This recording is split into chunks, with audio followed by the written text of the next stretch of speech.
Welcome to lines of. Telugu రాష్ట్రాల్లో ఇటీవల కాలంలో ఎక్కువగా వినిపిస్తున్న పేరు కల్తీ. పాలు కల్తీ, నీరు కల్తీ, పిలుస్తున్న గాలి కల్తీ, తినే పదార్థాలు కల్తీ.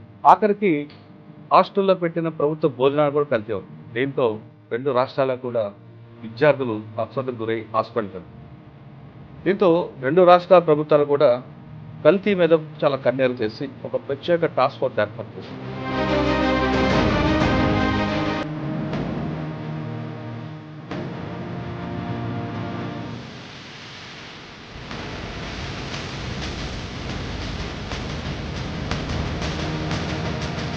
సామాన్యుడు ఇతనికి రోడ్ సైడ్ ఫుడ్ తింటున్నప్పుడు వాడికి కల్తీ కనపడితే ఏం చేయాలి? ఇప్పట్లో కాకుండా 1954లోనే అడల్టరేషన్ యాక్ట్ అని ఒకటి ఉంది. దాంట్లో ప్రొవిజన్స్ ఉన్నాయి, పనిష్మెంట్ ఉంది. ఈ బ్రాండ్ కాకుండా బ్రాండ్ మీద కూడా పనిష్మెంట్ అప్పట్లో ఉంది.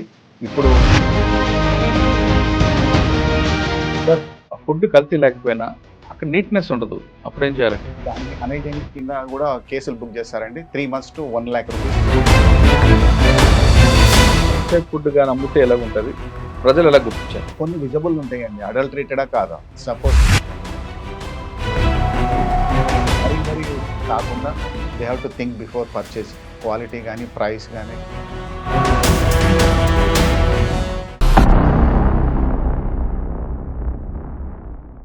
ఎక్కడ కల్తీ జరుగుతుందో ఆ వ్యక్తి మీద ఖచ్చితంగా చర్య తీసుకోవడం కాకుండా పీడీ యాక్ట్ పెట్టి జైలు పాలు చేయాలని చూస్తున్నారు. అసలు కల్తీ అంటే ఏంటి, కల్తీపై ప్రజలకు ఎలాంటి అవగాహన కల్పించాలనే విషయం ఈరోజు మనతో మాట్లాడడానికి కల్తీ మీద ఎక్కువగా పోరాటం చేస్తున్న ప్రముఖ అడ్వకేట్ ప్రేమచంద్ర గారు ఉన్నారు. ఆయన అడిగి ఇటువంటి మన సామాన్యుడు ఒక హోటల్కి కానీ ఒక వేరే దగ్గరికి వెళ్తే కల్తీని ఎలా గుర్తించాలి, గుర్తించిన తర్వాత ఎక్కడ మనం కేసు పెట్టాలి, ఆ కేసులో ఎలాంటి సెక్షన్స్ నమోదవుతాయి, ఒక్కొక్క సెక్షన్కి ఎంత జరిమానా, ఎంత జైలు శిక్ష పడుతున్న విషయాన్ని ప్రేమచంద్ర గారు అడుగుతారు. సార్ నమస్తే అండి. నమస్కారం సార్. సార్ ఇప్పుడు ఇటీవల కాలంలో మనకి కల్తీ అని బాగా వినిపిస్తుంది. అంటే అవునండి. ఇప్పుడే కాదు, ఎప్పటి నుంచో ఉంది, కానీ ఈ మధ్య కాలంలో ఎక్కువగా అయిపోయింది. అవును. హాస్టల్స్ లా కానీ ఎక్కడ చూసినా సరే కల్తీ ఆహారం తినడం, హాస్పిటల్ పాలవడం సరిపోతుంది. అవునండి. మెయిన్ ఏంటంటే పబ్లిక్ కూడా ఇళ్లలో వండడం మానేసి రోడ్డు మీద అన్ని ఫుడ్ అలవాటు పడడం కూడా ఈ కల్తీ వ్యాపారులకు అది కలిసికట్టుగా అవును. అవును. వాళ్ళ ఇంట్లో వండడం మర్చిపోయారు. ఈ స్విగ్గీ యాప్లు లేదంటే జొమాటాలు లేదంటే ఇంకా రకరకాల యాప్లలో రావడం వల్ల ఇదైంది. దీని ప్రభుత్వం ఏముంటుందంటే ఎన్ఫోర్స్మెంట్ చూపిస్తుంది, కానీ ప్రజలకి అవగాహన అంటే ఎడ్యుకేట్ చేయడంలో కొంచెం వెనకంజ ఉందన్న విషయం మనం ఐడెంటిఫై చేయాలి. ఇప్పుడు మేము పర్టికులర్గా మీకు పిలవడానికి కారణం ఏంటంటే ప్రజలకి ఎడ్యుకేట్ చేయాలి. ఒక తిన్న ఫుడ్ కానీ తాగిన డ్రింక్ కానీ ఏ విధంగా కల్తీ అవుతుంది, అందులో కల్తీ ఎలా జరిగింది అంటే 3 రకాలు. ఒకటి, దానివల్ల హాని జరుగుతుందా, లేదా బ్రాండ్ మిస్బ్రాండ్ అవుతుందా, లేదా ఇంకో రకంగా జరుగుతుందా. ఒకవేళ ఈ మూడింటిని ఐడెంటిఫై చేసిన తర్వాత సామాన్యుడు ఎవరికి కంప్లైంట్ ఇవ్వాలి, ఇచ్చిన తర్వాత దానికి ఎలా శిక్ష పడుతుంది అనే విషయం మీ ద్వారా తెలుసుకోవాలనుకుంటున్నాం. సరే, ఈ 3 ప్రశ్నలకు సమాధానం చెప్పే ముందు ప్రేమచంద్ర గారు దాదాపు 30 సంవత్సరాలుగా ఈ ఫీల్డ్లో ఉన్నారు కాబట్టి మీకు బాగా నచ్చిన కేసు ఏంటి, మీకు మనసుకు తచ్చి ఒక కేసు కూడా చెప్పండి. దానికన్నా ముందు మీ కుటుంబ నేపథ్యం, ప్రేమచంద్ర గారు బై ఛాన్సా బై చాయిసా అడ్వకేట్ రావడం? బై ఛాన్స్ అండి. ఓకే, చెప్పండి. ఫ్యామిలీ బ్యాక్గ్రౌండ్, అమ్మ నాన్న, మీ ఊరు? అది వచ్చేసేసి నల్గొండ జిల్లా భీమినగర్ విలేజ్ అండి. మ్హూ. సో ఫాదరు ఊర్లో వ్యవసాయము, తర్వాత బ్రదర్స్ అంతా కూడా హైదరాబాద్ రావటము, మ్.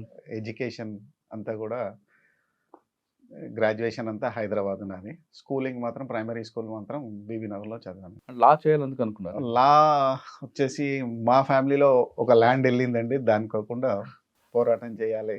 అచ్చా, మీరు విక్టిమ్ విక్టిమ్ విక్టిమ్ ఫ్యామిలీ నుండి మీరు లా చేసుకున్నారు. లా చేస్తూ ఈ ప్రొఫెషన్లకు రావడం జరిగింది.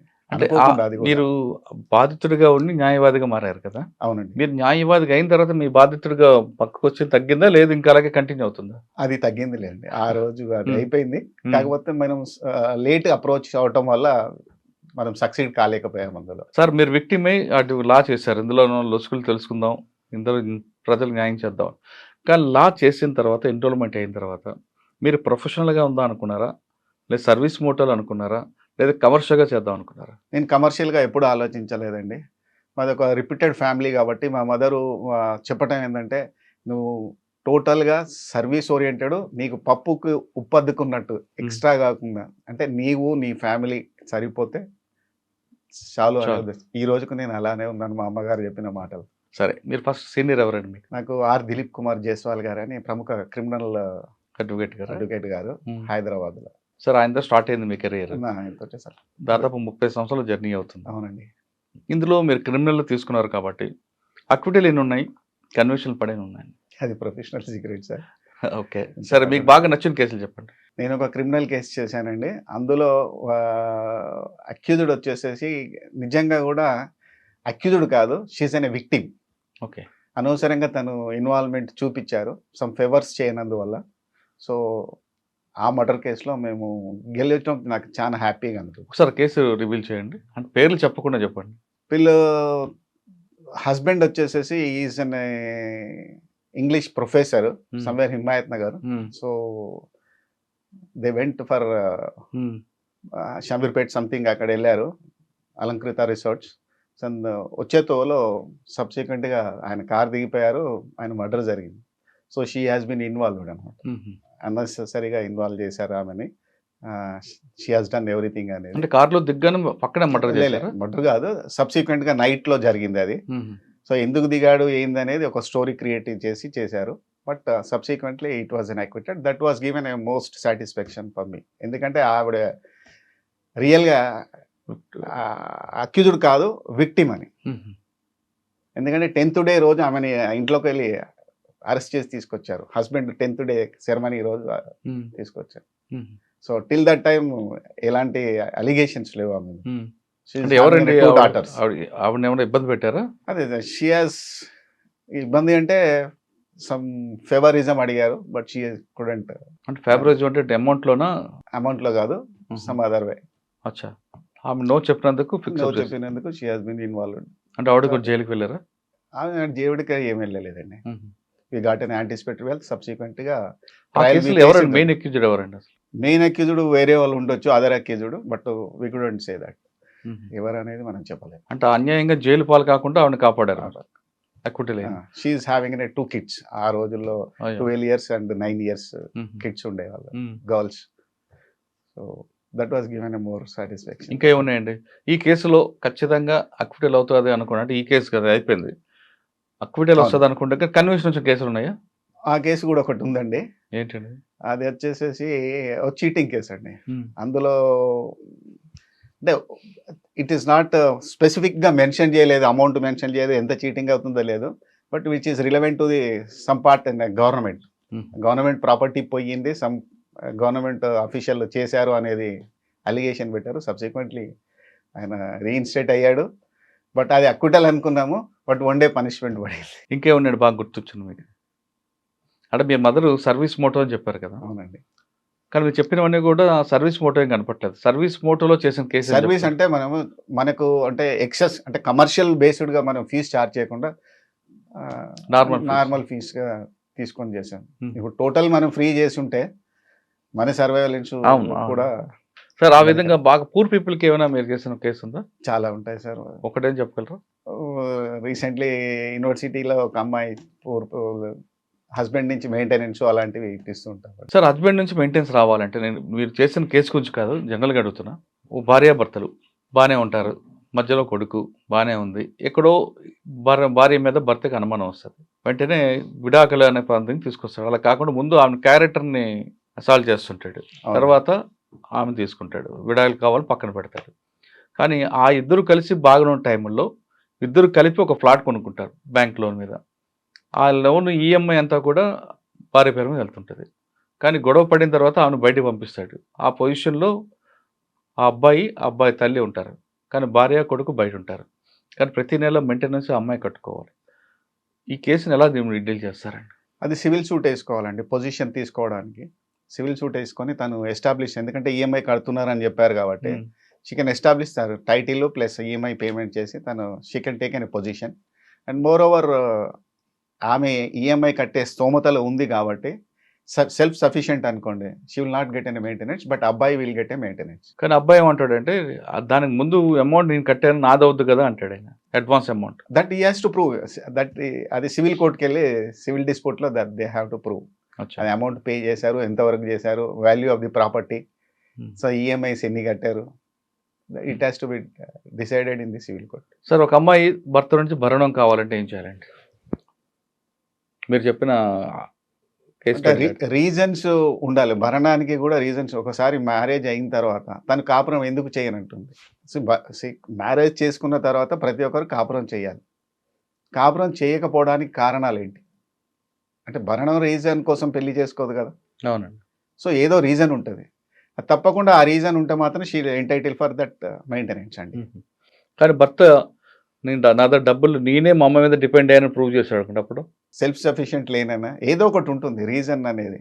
అంటే కాదండి, భార్యకి భరణం ఇవ్వడం ఇష్టం లేక అలాంటప్పుడు నాకే ఉద్యోగం లేదు నేనే ఇక్కడ ఇస్తాను. మెయింటెనెన్స్ కేసులో మాత్రం ఈ సపోజ్ టు గివ్. వాడు ఎలా తెస్తాడో అనేది అనవసరం. వాడు మాత్రం కోర్టు అవార్డు చేసిన ఏ మాత్రం అమౌంట్ 5,000 10,000 ఎంత అవార్డు చేసినా 3,000 అవార్డు చేసినా ఈ సపోజ్ టు పే. వర్క్ చేస్తావా ఎక్కడ చేస్తావా, ఎందుకంటే you are well built, so హెల్తీగా ఉన్నావు. సో ఇంటెన్షన్లీ డెలాబరేట్ నువ్వు అవాయిడ్ చేయాలనుకుంటే మాత్రం court will not accept it and will send to the civil prison. 1 month మాత్రం పంపిస్తుందండి జైలుకి 1 month. Husband so many cases అట్లా పంపించిన వాళ్ళు ఉన్నారు, పోయిన వాళ్ళు కూడా ఉన్నారు. రీసెంట్ మా క్లయింట్ కూడా ఇంటెన్షన్లీ అవాయిడెడ్ అండ్ ఈ went for 1 month. And 1 month jail ఉంటే పోయింది, మరి డబ్బులు 1 yearకే పోతుందండి అది. 1 year వరకే పోతుంది. అంటే ఫర్దర్ మళ్ళీ నెక్స్ట్ ఇయర్కి ఈ సపోజ్ టు పే. సో అట్లా ఎవరీ విల్ నాట్ యాక్సెప్ట్. అచ్చా, ఈ జైలు కూడా ఒక్క సంవత్సరానికి 1 month. నెక్స్ట్ ఇయర్కి అగైన్ ఈ హ్యాస్ టు పే. లేదంటే మళ్ళీ జైలు. సో ఎవరు పోవడానికి ఇష్టపడరు కాబట్టి దిల్ పే. ఇన్స్టాల్మెంట్లో ఉన్న పే చేస్తారు. సపోజ్ కోర్టు 10,000 వేస్తే ఈస్ కేపబుల్ ఆఫ్ పేయింగ్ 10,000 అంటే he'll pay it. Otherwise what happens 5,000 మధ్యలో ఇస్తాడు, ఇంకో 5,000 బ్యాంక్లో వేయటం కానీ, లేదా కోర్టులో పేషి రోజు అంటే ఆ డేట్ రోజు, అడ్జర్న్మెంట్ డేట్ రోజు వీల్ పే. ఓకే సార్, అమ్మాయికి ఆల్రెడీ ఆమె కాళ్ళ మీద నిలబడి డబ్బులు సంపాదించుకుంటుంది అనుకోండి, ఉద్యోగం చేసో లేదా ఇంకో ఫైనాన్షియల్గా, మరి అప్పుడు self sufficient she is not entitle. అదే చెప్తున్నాను. సెల్ఫ్ సఫిషియెంట్ ఉన్నప్పుడు షీ ఈజ్ నాట్ ఎంటైటిల్. మొన్న రీసెంట్గా కూడా కర్ణాటకలో ఒక కేసు అయింది. She is claimed 6,19,000 of maintenance హైకోర్టులో. ఎందుకంటే మా హస్బెండ్ స్టేటస్ ఇది ఉంది, so I need an status. ఆ స్టేటస్ కాబట్టి నాకు ఎక్స్పెన్సెస్ ఇంత అవుతుంది, so my husband has to pay 6,19,000 అని వేసింది. That was dismissed. సో నీకు అంటే కూడు గుడ్డ ఇంపార్టెంట్ కానీ స్టేటస్ ఇంపార్టెంట్ కాదు. Okay, that will not accept any court. Sir, అబ్బాయి దగ్గర ఇప్పుడు ఇద్దరి మధ్యన విభేదాలు వచ్చాయి, బాబు పాప ఉంటారు. సాధారణంగా ప్రతి చిన్న పిల్లలు కూడా తల్లి దగ్గర ఉంటారు, కానీ తండ్రికి చూడాలనుకోండి, అప్పుడు ఏం చేయాలి? విజిటింగ్ రైట్ ఉంటుందండి. Saturdays or Sundays visiting rights కోసం మనం కోర్టులో అప్లికేషన్ వేసుకుంటే కోర్టు పర్మిట్ ఇస్తుంది. మనకు కావాల్సిన టైంలో అబ్బాయితోటి కానీ అమ్మాయితోటి కానీ కలవచ్చు, లేదా we'll take in out side. అంటే అంటిల్ అన్లెస్ మైనర్స్ అయి ఉండి వాళ్ళకి ఎలాంటి ఏమంటారు ప్రాణభయం అనేది లేకపోతే హస్బెండ్ తోటి పంపించాలి. ఎప్పుడు మరి అబ్బాయి నా తండ్రి దగ్గరకు వెళ్తాడు? మేజర్ అయిన తర్వాత. ఓకే, మేజర్ అయ్యి కూడా డిస్క్రిప్షన్ వెళ్ళాలి వెళ్ళొద్దు.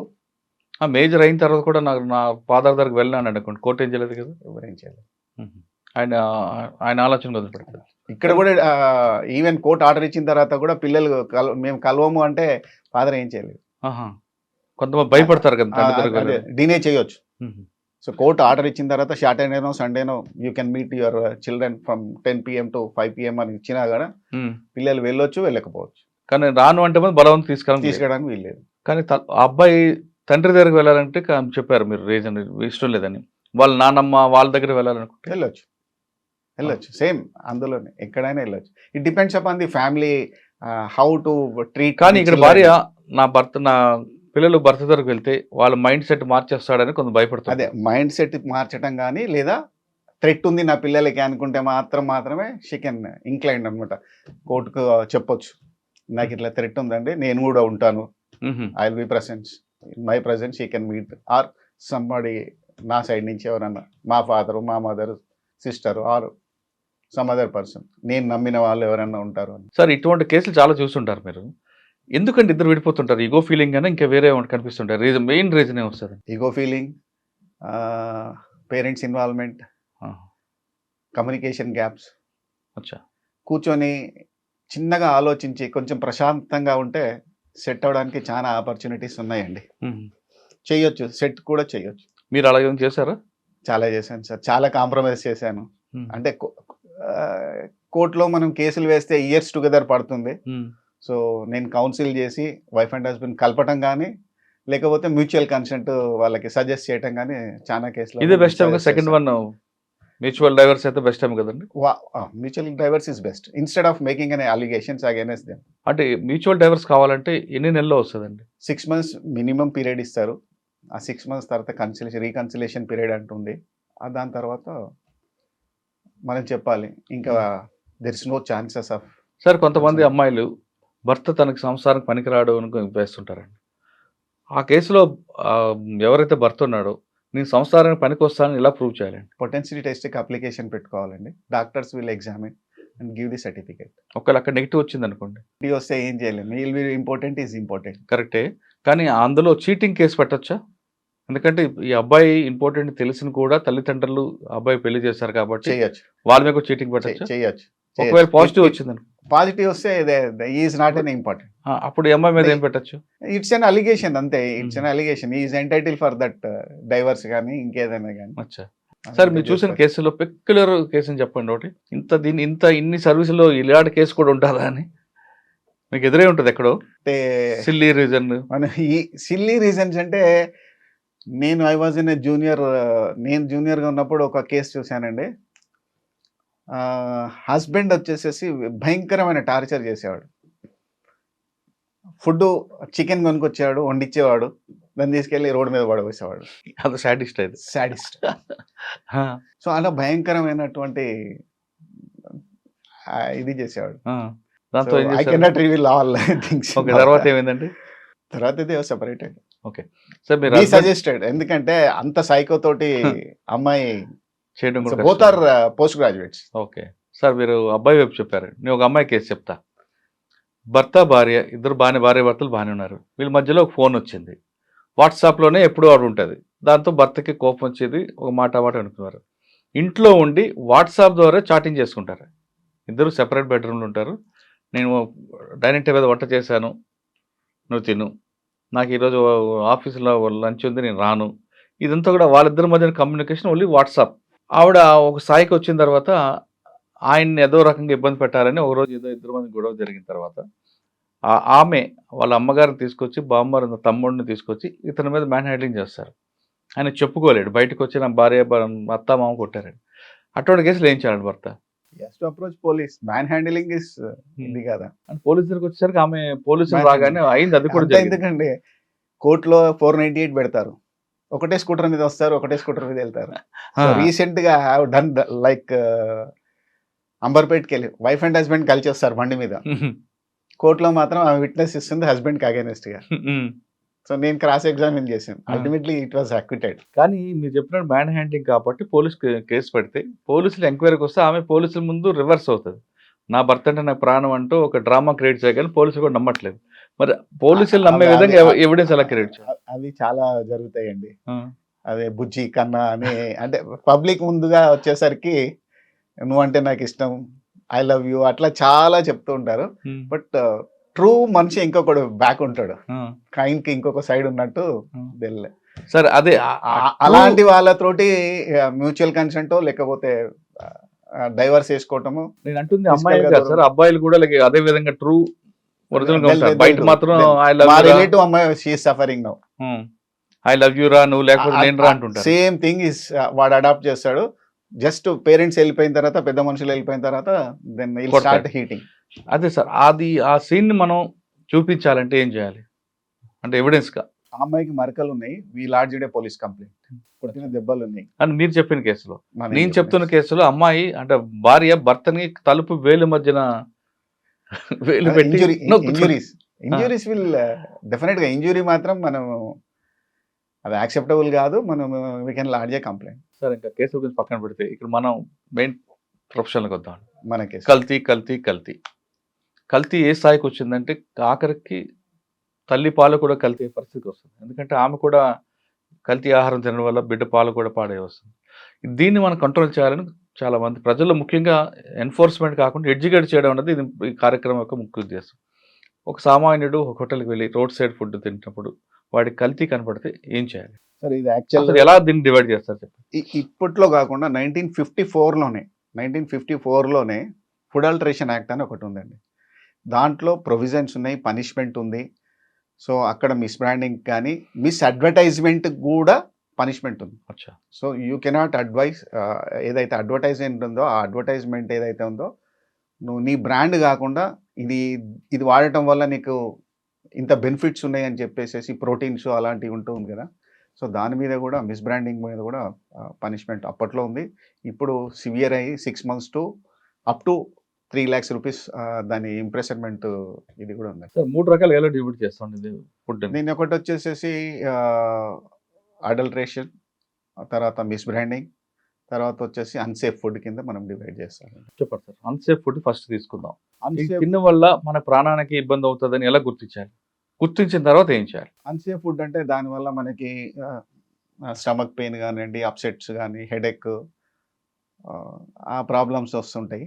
తర్వాత కలరు, అంటే పరిమితికి మించిన కలరు, ఫుడ్డు, తర్వాత పాసిపోయిన ఫుడ్డు, ఫంగస్, ఇలాంటివి అన్నీ కూడా అన్‌సేఫ్ కిందకి వస్తాయండి.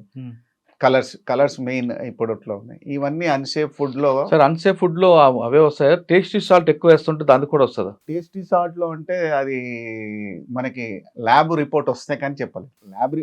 Every case based on the lab report. Okay. ఉత్త కేస్ బుక్ సార్ చేయడానికి ఫస్ట్ మన అన్‌సేఫ్ గురించి చెప్పండి సార్. ఇవన్నీ కూడా వస్తాయి. వచ్చినప్పుడు నాకు దొరికింది అనుకోండి. అన్‌సేఫ్ ఫుడ్ మనం అన్‌సేఫ్ ఫుడ్ అంటే తిన్న వెంటనే తెలియదు కదా. తిన్న తర్వాత బయటకు పడతాయి. తిన్న తర్వాత అప్పుడు ఏం చేయాలండి? అప్పుడు మనము పోలీస్ కంప్లెయింట్ లాడ్జ్ చేయొచ్చు. యాజ్ ఏ కస్టమర్ అయితే మనం పోలీస్ కంప్లెయింట్ లాడ్జ్ చేయొచ్చు. లేదు, అందులో మనకి ఇప్పుడు కొన్ని సిగరెట్ ముక్కలు అవి వస్తున్నాయి. అది మనము వీడియోగ్రఫీకు అది తీసి శాంపుల్ లిఫ్ట్ చేయమని మనము వచ్చేసేసి మెడికల్ అండ్ హెల్త్ డిపార్ట్మెంట్ ఉంది. కమిషనర్ ఫుడ్ సేఫ్టీ, వాళ్ళకి కంప్లైంట్ ఇవ్వచ్చు. లేకపోతే మన లోకల్ ఏరియాలో ఉండే ఫుడ్ సేఫ్టీ ఆఫీసర్స్ ఉంటారు. వాళ్ళకి కూడా మనం కంప్లైంట్ లాడ్జ్ చేయాలి. ఓకే. ఇచ్చింది వాళ్ళు ఏం చేస్తారండి? వాళ్ళు శాంపుల్ లిఫ్ట్ చేస్తారండి వచ్చి. ఆ రోజే రావడానికి ప్రయత్నం చేస్తారు. ఆ రోజు శాంపుల్స్ తీస్తారు. శాంపుల్స్ తీసిన తర్వాత ఆ శాంపుల్స్ ల్యాబొరేటరీకి పంపుతారు. వాళ్ళకి కొంచెం బేసిక్ నాలెడ్జ్ ఉంటుంది. బేసిక్ నాలెడ్జ్ తోటి అది ఐడెంటిఫై చేయగలుగుతారు వాళ్ళు. సో, ఇప్పుడు ఇంకా మనకు మొబైల్ అనాలిసిస్ అనేది రాలేదు. అది రాబోతుంది. ఓకే. సో, మొబైల్ ఏంటంటే మనం కంప్లైంట్ చేయగానే మనం జస్ట్ అంబులెన్స్ లాగా మొబైల్ వ్యాన్ వచ్చేసేసి దే విల్ టెస్ట్ ఇట్. అది ఫ్యూచర్‌లో రావచ్చు. సార్ మీరు చెప్తున్నట్టుగా వాళ్ళొచ్చి చూసి శాంపిల్ తీసుకునేసరికి కనీసం 6 గంటలు టైం పడతది. ఈ 6 గంటల తర్వాత ల్యాబ్ రిపోర్ట్‌కెళ్ళి వచ్చేసరికి ఇంకొక 6 రోజులు 14 పడతది. డేస్ అండి ల్యాబ్ రిపోర్ట్ ఇవ్వడానికి. 14 డేస్ టైం. 14 within days. 14 డేస్‌లో they suppose to give the. కానీ ఈలోగా తిన్న విక్టిమ్ అన్నీ మర్చిపోతాడు. ఆ కేసులు నిలబడతాయంటారా? అంటే it's only depends upon the ఈ కేసులలో మాత్రం ఎఫ్ఎఫ్ఎస్ఐ యాక్ట్‌లో మాత్రం every case depends upon the public analysis report అండి. అంటే ఫుడ్ సేఫ్టీలో ఏ సెక్షన్స్ వస్తాయంటే ఎంత జరిమానా పడతది? ఎంత శిక్ష వస్తది? అంటే డిఫరెంట్ సెక్షన్స్ ఉన్నాయండి. ఇప్పుడు అన్‌సేఫ్ ఫుడ్‌కి తీసుకున్నట్టయితే ఒకటొచ్చేసేసి ఇంజ్యూరీ, గ్రేవియస్ ఇంజ్యూరీ, తర్వాత అన్‌సేఫ్. దీని కింద శిక్షలు నిర్ధారణ అవుతాయండి. ఓకే. ఏ సెక్షన్ అండి ఇది? 59 సబ్ క్లాస్ 1 కింద అవుతుందండి. ఓకే. 59 సబ్ క్లాస్ 1 కింద ఏమవుతుందంటే 3 రకాలుగా విభజించారండి. ఒకటొచ్చేసేసి ఇంజ్యూరీ అయిన వాటికి మాత్రం 6 months punishment, 1,00,000 rupees, up to 1,00,000 rupees fine amount కూడా ఉందండి. 1,00,000. 1,00,000. అదే గ్రేవియస్ ఇంజ్యూరీ అయితే, అంటే స్టమక్ పెయిన్ తోటి హాస్పిటలైజ్డ్ అలాంటివి జరిగితే మాత్రం దానికి వచ్చేసేసి 1 year punishment, up to 3,00,000 rupees వరకు ఫైన్ అమౌంట్ ఉంది. ఓకే. కానీ అందులో ఇంకా సీరియస్నెస్ అందులో సీరియస్నెస్ వచ్చి అదే గ్రీవియస్ ఇంజ్యూరీ, దానికి 6 ఇయర్స్ పనిష్మెంట్ ఉందండి. తర్వాత వచ్చేసి 5,00,000 రూపీస్ ఉంది. ఇన్ కేస్ ఆఫ్ డెత్ దానికి వచ్చేసేసి 10,00,000 rupees amount, fine amount, plus 7 years to up to life imprisonment కూడా ఉంది. సో, జనరల్గా ఫుడ్ అనేసరికి అందరూ ఏది పెట్టినా తినేస్తారు అనే ఒక దృక్పథం ఉంటుంది. మనీ ఓరియంటెడ్, అంటే మనీ సంపాదించాలి మనం ఇండస్ట్రీ వల్ల, ఎనీ ఇండస్ట్రీ, ఫుడ్‌కి సంబంధించిన ఇండస్ట్రీ. సో, ఆ మోటివ్ ఒకటే కాకుండా ప్రతి manufacture, cellar are hotel industry, any person who has doing this business వచ్చినప్పుడు వాళ్ళు మాత్రం మనీ దృక్పథమే కాకుండా రెస్పాన్సిబిలిటీ తోటి వర్క్ చేయటము, చేపియటము, తర్వాత ఎథిక్స్ కూడా పాటించటం అనేది సమాజానికి శ్రేయస్కరం అండి. సార్ ఫుడ్ కల్తీ లేకపోయినా అక్కడ నీట్నెస్ ఉండదు. అప్పుడు ఏం చేయాలండి? దానికి అన్‌హైజీనిక్ కింద కూడా కేసులు బుక్ చేస్తారండి. 3 months to 1,00,000 rupees fine amount ఉంది. అంటే అక్కడ చుట్టుపక్కల నీట్నెస్ లేకపోతే లేకపోయినా ఉందండి. దానికి కూడా ఉంది. 3 అన్‌హైజీనిక్ నెలలు జైలు కండిషన్ శిక్ష, ₹1,00,000 ఫైన్. 3 నెలల నుంచి ₹1,00,000 ఉంది. అన్‌హైజీనిక్ కూడా. Okay. Hygienic. Next hygienic condition లేకపోతే అచ్చా. అన్‌హైజీనిక్ కండిషన్ పరిసరాలు. ఓకే. నెక్స్ట్ అండి? అన్‌సేఫ్ తర్వాత? అన్‌సేఫ్ మిస్ బ్రాండ్‌కి ఉన్నదండి. మిస్ బ్రాండ్‌కి ఏ సెక్షన్స్ వస్తాయండి? మిస్ అంటే బ్రాండ్ ఇప్పుడు బయట ఒక బ్రాండ్ ఉంటది. లోపల ఇంకో బ్రాండ్ ఉండాలా? అవునండి. హుహు. అలాంటి వాటికి కూడా అప్ టు 2,00,000 రూపీస్ వరకు ఉందండి. 2,00,000 ఫైన్. ఫైన్ ఉంది. జైలు. 6 months వరకు జైలు ఉంది. ఓకే.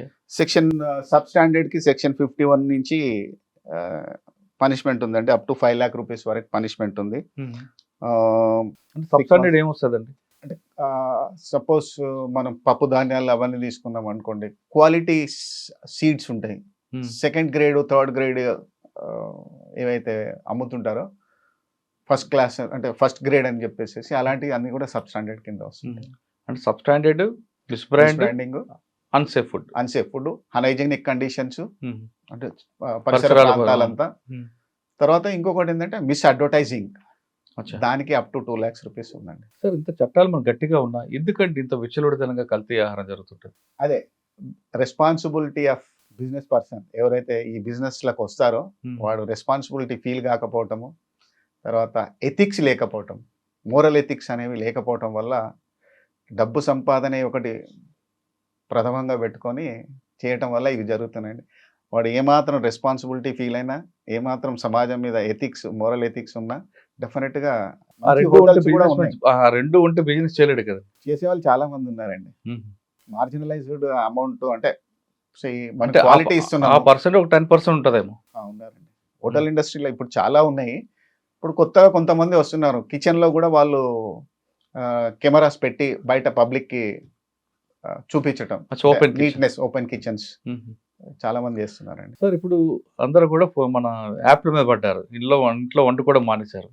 కానీ ఇప్పుడు నిన్న టాక్ ఏందంటే క్లౌడ్ కిచెన్‌లో ఎక్కువగా కరప్షన్ అంటే అన్‌సేఫ్ ఫుడ్ దొరుకుతదంటారు. వాస్తవం అంటారా? అది చెప్పలేము. ఇట్ డిపెండ్స్ అపాన్ అంటే ఇక్కడ ఎవరు చూడరు కదా! ఎవరు చూడరు. Person to person. హ్మ్. వాడు ఎలాంటి అక్కడ జరిగే ఛాన్స్ ఉంది. వాట్ ఈస్ హిస్ ఇంటెన్షన్ అనేది మనం చెప్పలేం. కానీ జరిగే ఛాన్స్ అయితే ఉంది. జరిగే ఛాన్సెస్ ఉంది. ఎక్కడైనా జరిగే ఛాన్సెస్ ఉంది. హ్మ్. మనం లక్షలు ఖర్చు పెట్టి హోటల్‌లో ఫ్రంట్ సైడ్‌లో అంతా డెకరేట్ చేస్తాడు. But kitchen will not maintain హ్మ్. అక్కడ. సో, అదొకటి. ఇంకొకటి ఏందంటే ఏదైతే యూజ్డ్ మెటీరియల్ ఉంటదో, అంటే తిన్న తర్వాత కూడా ఆ డిస్పోజ్ కూడా ఫాస్ట్ డిస్పోజ్ చేయాలి. లేదు అది అక్కడే డిస్పోజ్ ఉంది. ఈరోజు మెటీరియల్ అంతా కూడా అక్కడే ఉంది. సో, బొద్దింకలు రావటము, జల్లులు రావటము, చిన్న అవును. చిన్న ఎలుకలు రావటము అది సహజం. హ్మ్. ఎందుకంటే అవి అట్రాక్ట్ అవుతాయి కాబట్టి అవి సో, హోటల్ ఇండస్ట్రీలో కూడా ఆ డిస్పోజల్ కూడా చాలా important. Okay. So, maintenance of the kitchen చాలా ఇంపార్టెంట్. ఓకే. మీరు చెప్తున్నారు బిజినెస్ మ్యాన్‌కి ఎథిక్స్ ఉండాలి. ఉండేవాళ్ళు చేయాలని మీరు చెప్తున్నారు. అంతవరకు మోరల్ బానే రెస్పాన్సిబిలిటీ ఉండాలి. దే ఉండాలి. సపోజ్ టు కరెక్టే. ఫీల్ ఫర్ ది కరెక్టే. సొసైటీ. కానీ కన్స్యూమర్ ఏం నేర్చుకోవాలంటే? కన్స్యూమర్ ఆ బిజినెస్ అనేది పోయి కొంచెం దే హావ్ టు థింక్ ఎక్కడ బెటర్‌గా ఉంటది. ఎక్కడి నుంచి మనం ఆర్డర్ చేసుకోవచ్చు.